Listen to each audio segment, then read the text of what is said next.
जय जगन्नाथ दर्शक बंधु चलतु जानिबा केउ 12 दिन मानसिक कले सबु अभिलाष पूरण होइथाय। आज आमे आपण मानकु किछि विशेष अनुचिंता विषय रे कहिबाकु जाउछु।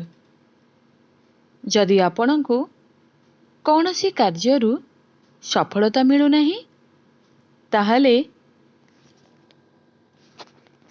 भगवान विष्णु को पूजा अर्चना करंतु।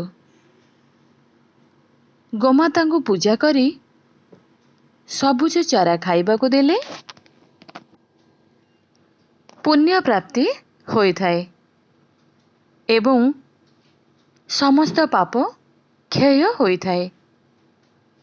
मने रखंतु कि गंगा नदी को देवतुल्य मानी पूजा अर्चना करिबा द्वारा आपनको सबु क्षेत्र रे सफलता मिलिबो। सेहीपरि तुलसी गछ परिवेश पई अत्यंत लाभदायक अटे। तेणु घरे तुलसी गछ लगाई पूजा अर्चना करिबा द्वारा परिवार लोकंको उपरे कृपा दृष्टि रही थाए। सबुबेले गुरुजन को परामर्श नेबा उचित। एहा द्वारा जीवन रे आपनको सबु क्षेत्र रे सफलता मिलिबो। शास्त्र रे एकादशी प्रति अत्यंत शुभ होइथाय। प्रत्येक व्यक्ति निज पितृपुरुषों को सर्वदा प्रसन्न रखिबा उचित। जेउ घरे लोके खाइबा पूर्वरु प्रथमे ठाकुरं को प्रसाद रूप रे अर्पण करिथांती सेठारे केबे भी खाद्यर अभाव होई न थाए। खाई सारिबा परे रोषेई घरे केबे भी अइठा खाद्य रखिबा उचित नुहे। रोषेई घर को सर्वदा सफासुतरा रखिबा उचित। गरीब लोकों को अन्न दान करिबा अत्यंत मंगलकारी होइथाय। गरुड़ पुराण अनुसार केबे भी आत्मीय स्वजनों मृत शरीर को एका छाड़िबा उचित नुहे।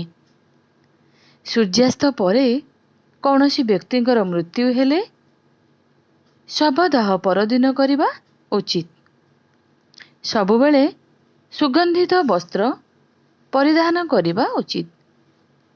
एहा द्वारा सकारात्मक भावना जागृत होइथाय।